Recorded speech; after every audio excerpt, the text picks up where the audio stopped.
BT Pasu Rasp Novice.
So here we go.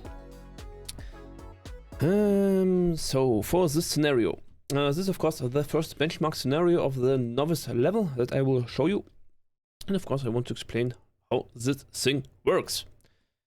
So there are several steps that are within the Pasu task. And I think I will first give a summary of what tasks you need to do and then how you train them basically. So how you do is you pick up a ball, for example this one, and you look where it is and you make a flick with your arm to the spot. Like if you are somewhere on the map, you flick to the spot. Okay? You look at it, you flick to the spot. Then you plant your wrist and you make like a small track with your fingers. If you don't, if you are a full palm grip aimer, then of course you do the small tracking with your arm. Still, it's a 2 motion setup, so it's like big flick, small track, big flick, small track, big flick, small track. Now the flick itself should be where the bot will be in the next 100 milliseconds, because that's the time you need to aim. So like flick track, flick track, flick track, flick track, flick track, flick track, flick track, flick track, flick track, flick track, and so on. So during this tracking motion, you want to switch from looking at the target to confirm with your eyes that your cursor is actually on the target. So right now it wasn't. You maybe saw it for a second. And then after you've confirmed it, you want to do 2 things at the same time. One thing is you click, but the second is you start looking for the next target. And this now sounds kind of like trivial, but if you have noticed in my training run or like now, I tried to click the same bot 3 times, which means I was actually staying here to confirm if my shot has actually hit the bot, which means I was not looking for the next target, I was still looking at the same bot, and this is a waste of time. Always look for the next bot. It doesn't matter if you miss, you always look for the next bot. Okay? You don't confirm if you hit or not, you try to confirm before you click. So rather than trying to confirm if you have hit or not, try to really force yourself, here you saw a mistake again, force yourself to look before you click onto the bot and confirm if your cursor is actually on the bot. It will still not be perfect, that's totally fine. You just try to confirm, it doesn't mean that you are guaranteed to hit just because you've confirmed, right? It just means you should have a rather high accuracy. Shouldn't be like ultra low. Especially for the benchmark runs, you profit from high accuracy. And in this regard, I also want to add, you don't want to use your reload shots too much. You rather want to hit most of your shots. So compared to training run, your accuracy should be a lot higher. And you basically do not want to go into this reload state whatsoever. But you also do not change your behavior if you are low on ammunition. Like you still want to trust your ability to hit your shots. Your reload is rather like a statistical anomaly, like if you have a 90% chance to hit, which is of course rather high, so maybe let's say you have 75% chance to hit, so every 4th shot misses, then you will also have some sequences where you miss 3 or 4 times in a row, or 3 times in a row, and start to reload. That will happen, and that is fine. It's just like a statistical anomaly, so sometimes you will have outliers, and then maybe you have to reset a run. But statistically, you still want to have your balance between speed and precision in in a rather high precision range, and you don't adapt, so you don't stop to get nervous. Oh, I'm sorry. So now I'm on my last shot, and now you start to get kind of, oh, will I hit, and like over confirm. Because what happens is if you over confirm, then the bot will change directions right when you click, and then you still miss. Right? So basically what you want to do is you want to track a bot in such a short period of time that it's unlikely that the bot changes direction while you track. And this is a Pasu specific time frame, and you will just get used to it if you train this benchmark for a while. And this is also something I want to recommend. So there are also Pasu and bounce scenarios in the training, but first train the benchmarks. Like go for high score rounds every time, and that is not really specifically training your arm movement and so on. It's just training your getting used to the scenario. Like you need not only to train your mouse control, you also need to train to get used to a scenario, and that's what you do in the beginning. So just play the scenario so long that getting the high scores is easy. Like as long as you keep getting new high score every day, do this run for training, and then after some training time. Maybe 2, 3, 4 days, don't know how long it takes, depends on how much you play. You will plateau. You will start to feel that you need to actually start to try hard to reach your personal best from the previous day, and that you cannot get easy new records. And then you know that you need to start training at this level where you land then. Additionally, I want to add for this scenario the settings. So train this one 103 field of view overwatch. This I think was the scenario is meant for. And for the sensitivity. Now this is make it as fast as you can while still having control. So what do I mean with that? So if you're now I put it for example for 20, and now if I play this with 20, I can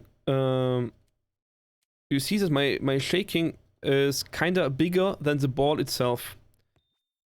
And this is a speed where I cannot flick on the targets now easy and track them fast and easy. And so this is too fast for me.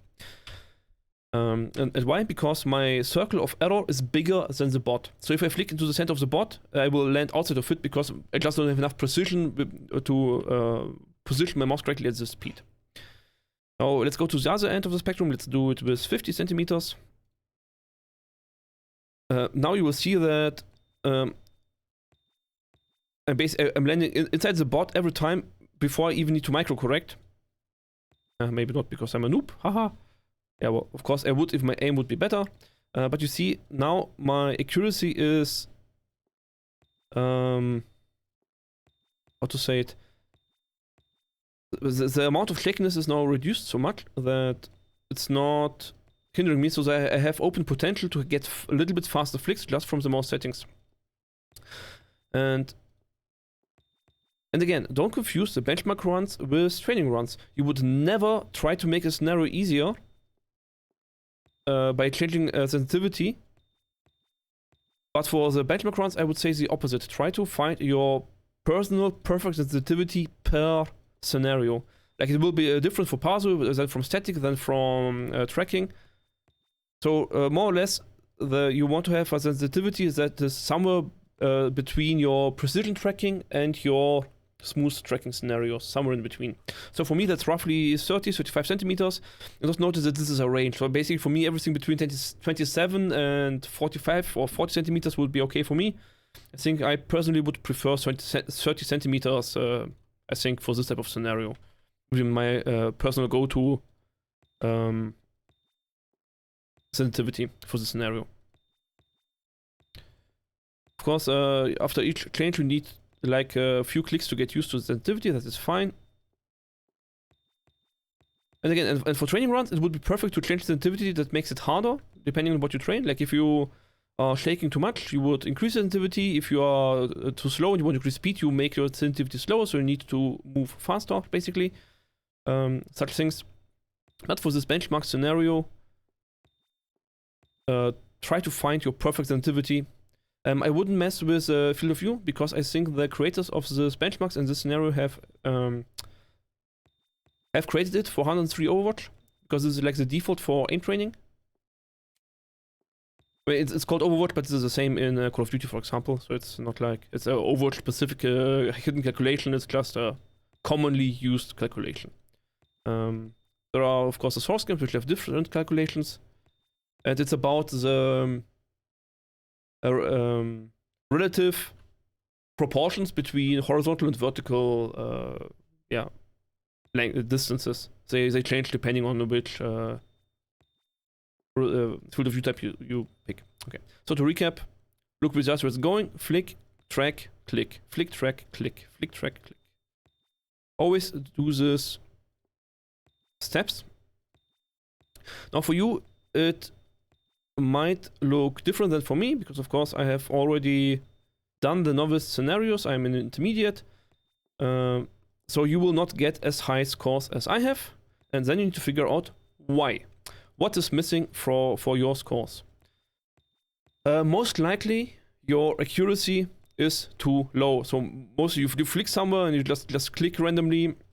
Maybe you even aim and just kind of click somewhere and hope you hit something. Try to really, every single shot counts. Every single shot should be a deliberate attempt to hit something.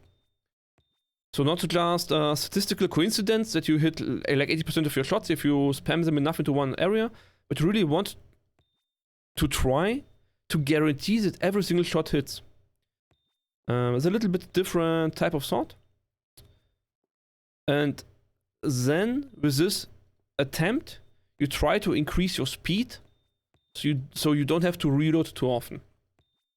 So of course you could guarantee a shot if you are very, very slow like this. Funny that I say that and I miss. Of course, if you click right when they switch directions, you will still miss, but you know, how to say it, you want to hit them. If they don't change direction, you want to hit them like 100% of the time. You only want to miss if they actually change direction. And now, then you want to increase your speed. So again, the accuracy, you have two factors. The first thing is how close you get with the first big flick to the target. Like if you land right on the target, it's good. If you land somewhere far away from the target, then you need a big micro correction. What you want to avoid is unnecessary movement. So if you're working on your technique still, if you're kind of very new, work on your technique first. And for the technique, you kind of want to avoid to overflick, overflick, overflick, overflick, and then kind of narrow it down. And you want to also avoid to kind of spiral onto the target. Really try to make it movement 1, movement 2. Movement 1, movement 2. And both movements are a straight line. Nothing else. You don't overflick and correct back. You don't underflick and correct onto it. You kind of don't get shaky around it. Try to make it a deliberate two-step motion. Okay. So if that technique is missing for you. Then if you don't have enough accuracy, you can always try to just predict a little bit better. So don't look where the target is and flick where it was, but flick to where it's going. Okay? Then you will be just a little bit closer when you actually arrive there. So it saves you a little bit of speed. And you can train that if you just do the same run, just for training. Just predict where it's going, place your mouse, and see if bot actually comes to your mouse at some point. And then try to improve it by getting closer and closer, so that you don't need to wait long for the bot, but the bot arrives at this point. And if you have trained this for a while, then you can start to add tracking. So you position where it will be, and then you track it shortly. Position where it will be, and then you track it shortly. Position where it will be, and track it shortly. Right? And of course, the tracking might be a little bit long in the beginning, because you need a time to adapt for your eyes to actually track the target, and that is fine. Like, track it slowly for the beginning, so you get high accuracy, and then you can start trying to reduce this time required for you. How long do you really need to track to actually hit it? So now this was too short, this was too long, and the more you train it, the faster this will get. The thing is that you will autopilot to a specific speed, which is natural for you.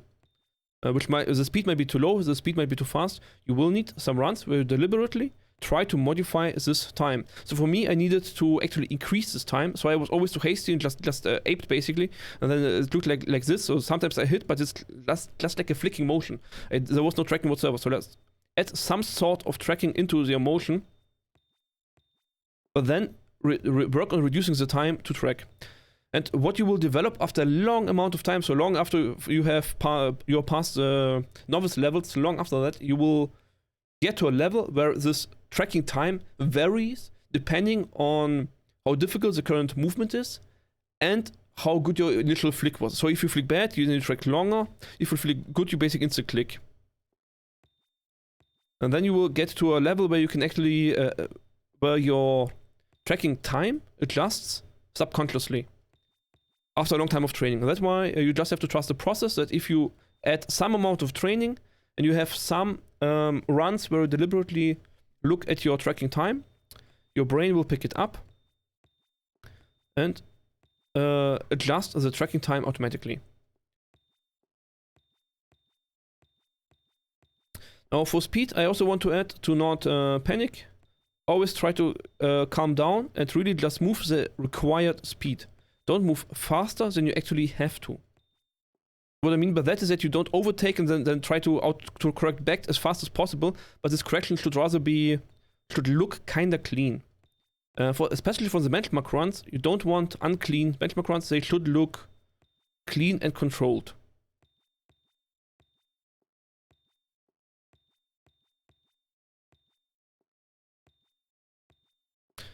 Okay, I think that's all I can think of at the top of my head for right now. I hope you find some markers for your gameplay to improve.